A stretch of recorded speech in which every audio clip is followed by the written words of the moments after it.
This is a real sweet love story, and I guess it could have gotten a little too sweet very easily. You guys kept it right there where it's supposed to be, I guess. Was that the balancing act?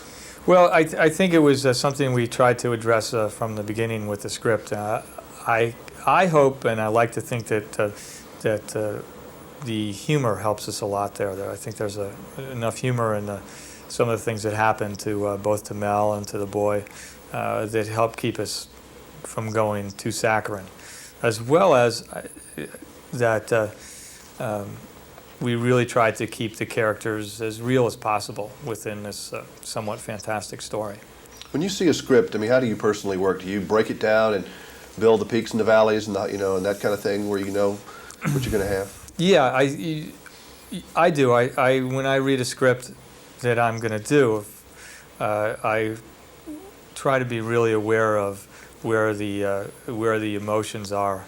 Certainly, by how my emotions go on reading the script, try to keep track of where we are. What each scene is doing, how whether it's supposed to be funny, sad, or and how it contributes to the overall story and our understanding of the character's plight. So, I guess the answer is yes. Yeah. What does a star like, or a character, or a person like a Mel Gibson bring to the plate when they're going to do it as opposed to somebody else that's going to be there? A built-in audience, hopefully, not always. But more than that, I think it brings in, with Mel, for me, it wasn't so much him being a star, but that I really respect him as an actor. I think he's one of our best actors, and maybe a bit underrated at this point, or maybe not, I don't know. But the risks that he's taken with his career and the different characters he's played, from the Mrs. Sophals to Max Rakatansky to Hamlet, and to a suicidal cop in Lethal Weapon. That could have been terrible, but he was fantastic in it. He brings just a believability and a likability and a want to see to this character that, where do you get that? Does he get it from just somewhere it just naturally comes out, or do you think he's having to work for it? If I knew, I'd get it for myself. It's just some people have that magic. And there's some actors that just have it, and they're the movie stars. And Mel has it and is a movie star, and fortunately at the same time is also a terrific actor and filmmaker in his own right. I was reading a book about him today, and it was saying one thing that they, trying to break down. Everybody's trying to figure out why people are stars. One, they say it's the big eyes, the big blue eyes, and then the other is that you really don't think you've seen everything he's got to give yet. Well, I think that's really accurate. You always feel there's something back there that you're going to get to know more about. And I know the man, there's nothing there. No, there's a lot there, and that's the thing. He's a very smart man. He's very caring, giving, real human being, and that shows. I mean, that is there, and you always feel that you don't really know the whole person there, and that you're going to always find something else out about him. And in his characters, that's what happens. If you see his movies, in fact, you learn more about the character as the movie goes along.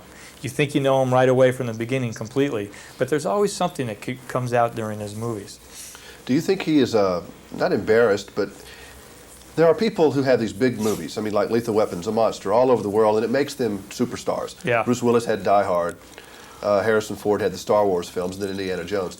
Are they almost a little bit embarrassed by those things and would rather make movies that are like love stories apart from what made them famous? I don't really understand their relationship with their big successes. I don't know. I mean, I don't know all those stars or know all the stars, but one would hope that they're not uncomfortable with it and just. I mean, why would you be embarrassed if you did Han Solo? I mean, I can't imagine. It's like Sean Connery. He was embarrassed if he got tired of James Bond, but he'll always be James Bond. Right, and I could understand him not wanting to keep playing that same character. I could understand that, but I couldn't understand anybody being embarrassed about having created a character like that. Yeah, actors don't like to play the same thing. Right, and I can absolutely understand that. I wouldn't want to keep making the same movie.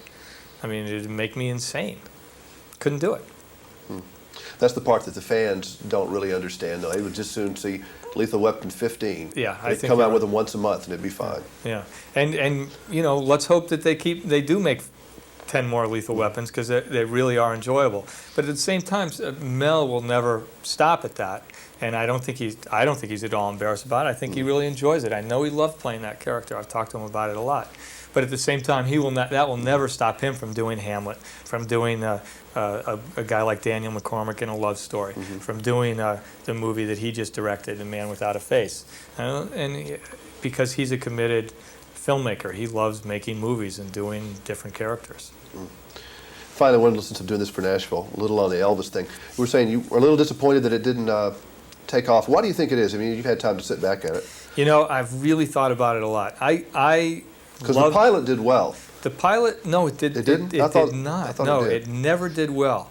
And I was not a huge Elvis fan, and I was a little bit too young to really be in on the beginning of the Elvis. But I've always appreciated his music. As I started to do the series and got to know more about Elvis and spent a lot of time in Memphis and get to know a lot of his old friends, I really began to appreciate the man.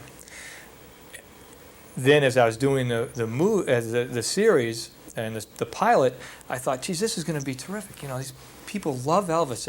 Can't wait to see the show. Well, a friend of mine told me, he said, you know, those ratings of your show, it wasn't that people didn't turn the show on. They turned their TV off and left the house. And I don't understand why. I was in Boston a year or so later, and a friend of mine, I was walking down the street with him, and he lived in that neighborhood. He said, oh, this is a guy, here, I want you to meet so-and-so. He's an Elvis impersonator. He makes his living doing Elvis. He's the biggest Elvis fan in the entire world. I said, oh, gee, nice to meet you. I said, you're the guy that saw that Elvis television series. He said, no, I never saw it. I don't understand it. I wish someone would explain to me. The fans didn't want to see it. The most diehard fans didn't turn it on. That is strange. Isn't it? That's why this business is so crazy. You know, Yeah. you don't know what's going to work. If we all knew, we'd all be, Yeah. you know, in charge, I guess. We'd all be smart. Yeah, I guess. Yeah, thanks. Okay. That is weird. Because I figured you guys would be dressed nice today, but I left.